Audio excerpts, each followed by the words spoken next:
podcast Universitas Muhammadiyah Bone Kampus 3 Kahu bersama dengan saya, Rismawati, dan narasumber kita pada hari ini tuh Bapak Gustang Agung SPD untuk membahas seputar pembelajaran online. Pembelajaran online pada masa ini masih menjadi solusi utama dalam proses pembelajaran secara online di masa pandemi COVID-19 ini.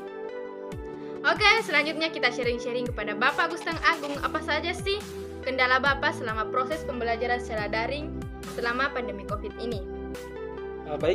Sebelumnya saya perkenalkan diri, nama saya Gustang Agung, saya selaku pengajar di salah satu sekolah swasta yang ada di Kabupaten Bone. Jadi terkait dengan apa saja kendala-kendala saya selama mengajar di masa pandemi ini, jadi di sini saya merupakan alumni STKP Muhammadiyah Bone dan yang sekarang beralih ke Universitas Muhammadiyah Bone yang merasakan bahwa kalau berbicara terkait dengan kendala itu sangat minim ya, maksudnya sangat kurang sekali ini kendala yang saya temukan, karena selama saya duduk di bangku kuliah saya aktif sebagai mahasiswa ya, dan sangat dekat yang namanya dengan teknologi. Jadi ketika ketemu luring ke daring itu sudah menjadi kebiasaan kami. Selanjutnya itu bagaimana sih cara Bapak menyesuaikan administrasi guru dari onsite ke pembelajaran online? Jadi di sini saya ingin berbagi sekaligus sharing ya terkait dengan bagaimana cara menyesuaikan administrasi sebagai guru antara onsite ke online. Jadi yang sebelumnya kita gunakan itu kan pada saat masih luring kita menggunakan yang RPP yang begitu banyak lembarannya ya, sekaligus ini dialihkan menjadi RPP satu lembar. Jadi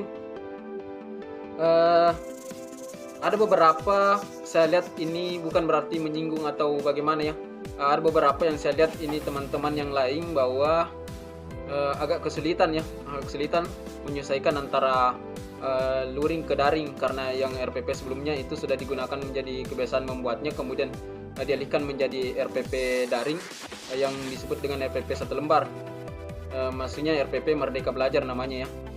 Jadi kalau saya sedikit bercerita, kalau saya mungkin karena sudah terbiasa, maksudnya saya sudah terbiasa membuat RPP pada saat kuliah di Universitas Muhammadiyah Bone yang sekarang. Memang kita dilatih bagaimana cara membuat RPP, menguasai mulai dari kompetensi dasar, indikator pembelajaran, sampai dengan model pembelajaran yang diajarkan, sehingga untuk merubah RPP untuk beralih ke RPP yang sebelumnya, RPP luring menjadi yang satu lembar itu, karena kita sudah menguasai, jadi sangat mudah sekali untuk mengubahnya. Bahkan saya dapat membuat RPP itu dalam satu malam. Saya bisa membuat sekaligus 3 mata pelajaran dalam maksudnya 3 kelas dalam satu malam. Jadi seperti itu ya terkait dengan cara saya menyelesaikan administrasi guru dari onsite ke online, karena sudah menjadi kebiasaan kami pada saat kuliah di Universitas Muhammadiyah Bone membuat RPP ya. Hebat sekali guys, setelah dalam satu malam bisa membuat RPP dengan 3 mata pelajaran. Oke, selanjutnya pertanyaan ketiga yaitu bagaimana sih sistem pembelajaran yang Bapak gunakan selama pandemi COVID-19 ini? Di sekolah saya itu menggunakan aplikasi Teams. Jadi aplikasi Teams ini yang kami gunakan, di mana siswa mengirimkan tugas melalui aplikasi ini ya.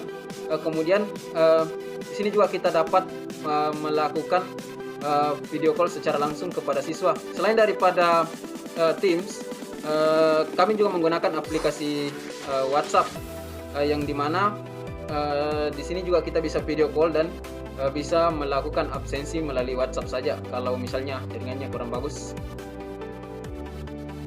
Ya, selanjutnya. Oke guys, jadi di sini Bapak Gustang Agung menggunakan 2 aplikasi, di mana aplikasi Teams dan aplikasi WhatsApp.